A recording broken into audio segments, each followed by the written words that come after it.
सांप्रतिक परिवेश स्थिति अति गुरुतर। जदि आमे परिवेश संतुलनता उपरे गुरुत्व न देबा तेबे आमे बंचिबा कष्टकर। सेथिपाई प्रथमे जल सुरक्षा और जल संरक्षण क्षेत्र में आमको कार्य करबाकू हेब। सेथिपाई आमे बहु मात्रा रे वृक्षरोपण और जंगल सृष्टि उपरे गुरुत्व देवा आवश्यक बोली दूध अंश बैशाखी महोत्सव 2024 तृतीय संध्यारे आयोजित उत्सव में मुख्य अतिथि भाव जोगदे पूर्वतन सांसद रवींद्र कुमार जेना मत देइछंती। आम गाँ चैरिटेबल ट्रस्टर चेयरमैन तथा सुलग्ना एजुकेशन ट्रस्टर चेयरमैन डॉक्टर घनश्याम विश्वाल पौराहित्य एही उत्सव में मुख्य वक्ता भावे कवि प्रशांत दास, सम्मानित अतिथि भावे डॉक्टर मीनाक्षी राय, समाजसेवी ननियपा, अपराह्नर संपादक बंशीधर जेना, ग्राम मुखिया गौरांगचरण साहू, हरिकृष्ण बेहेरा, श्री हरि प्रधान प्रमुख जोग देइथिले। एही अवसर में समाजसेवी वरिष्ठ ओडिसी नृत्य गुरु ननियपा, डॉक्टर मीनाक्षी राय, वरिष्ठ सांबादिक रामचंद्र देव, समाजसेवी राधा बल्लभ मंडल प्रमुखों को संबर्धना प्रदान करा जायथिला। एथि सहित एही उत्सव में आकर्षणीय सांस्कृतिक कार्यक्रम अनुष्ठित होइथिला। 6 दिन व्यापी अनुष्ठित एही उत्सव एप्रिल 29 तारिख ठारू आरंभ होइथिबा बेले आज द्वितीय दिवस थिला। पंचलिंगेश्वर महादेव, पंचमुखी हनुमान और माँ भागवती देवी पूजार्चना चलुथिबा बेले मीना बजार मध्य बेस जमुथिबा लक्ष्य करा जायछि। आसंता 4 तारिख पर्यंत एही उत्सव चालू रहिबो। आज दुर्धंसा बैशाखी महोत्सव रे आम समस्त उपस्थित अच्छु। ये उत्सव मुख्य पुरोधा होचंती सुलग्ना कॉलेज प्राण प्रतिष्ठाता श्रीयुक्त घन बाबू। तांकर उद्यम फल अंचल बहु विकास होती। लोकों मन हस फुटापी बहु पदक्षेप नहीं आम देखुं 3-3टी मंदिर सामने ये उत्सव पालन कराऊँच।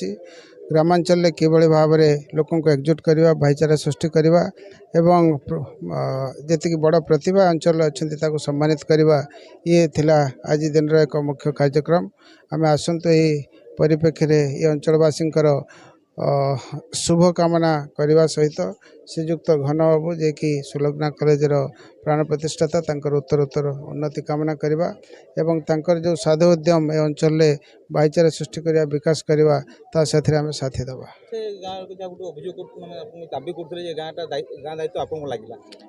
निश्चित भाव में ग्रामवासी से अधिकार अच्छी, से हक अच्छी एवं आम दायित्व एवं कर्तव्य अच्छी।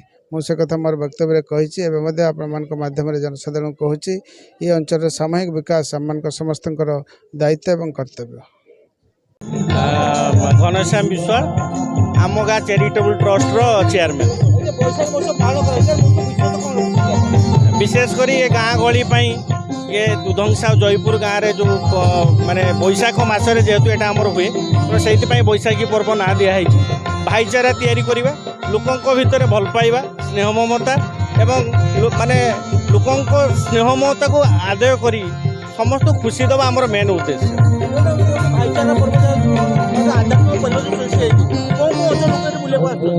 प्राय आम जाना भितर माने प्रत्येक माने तो 6 दिन प्रोग्राम हो 29 तारीख रू आप 4 तारीख पर्यटन प्रोग्राम हो बस्ता ब्लॉक हो बा सदर ब्लॉक रो बहुत लोग हजार हजार लोग प्रत्येक दिन आसुँच बुलायापी।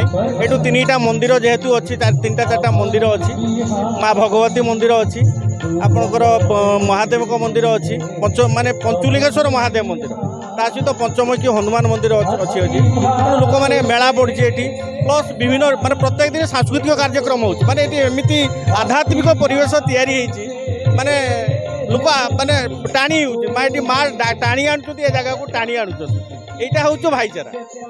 Thank you. बहुत गर्वित आम गाँ चैरिटेबल ट्रस्ट सम्मानित कर मु अशेष अशेष धन्यवाद देवी आम गाँ चैरिटेबल ट्रस्ट को, ता सहित तांकर सभापति सेक्रेटरी एवं घन बाबू को अशेष अशेष धन्यवाद। यहीपरि गोटे भल महोत्सव बैशाखी महोत्सव जेटा कि उड़िया पर्व रे दिन आम आमर चाष कम स्टार्ट करूँ तेणु यही प्रकार गोटे चाष चाषी मान भाविक गोटे पर्व गोटे आयोजन करूँ मो तरफ आउ समस्त ग्रामवासी तरफ अशेष अशेष धन्यवाद। वार्ता रोचे समस्ते मेन स्रोत आसतु गछ लगातु परिवेश बंचातु जपरी आजिका दिन में परिवेश वातावरण यही प्रकार होशार 5टी सहर आज उत्तप्त सहर भाव में परिगणित होती। तेणु परिवेश को ठीक रखा गछर अवदान रही। तेणु समस्त को वार्ता जे बैशाखी पर्व में समस्ते गछ रोपण कर परिवेश रक्षा करंतु देश बंचातु। बालेश्वरु सुशांत प्रधान का रिपोर्ट अपराह्न लाइव।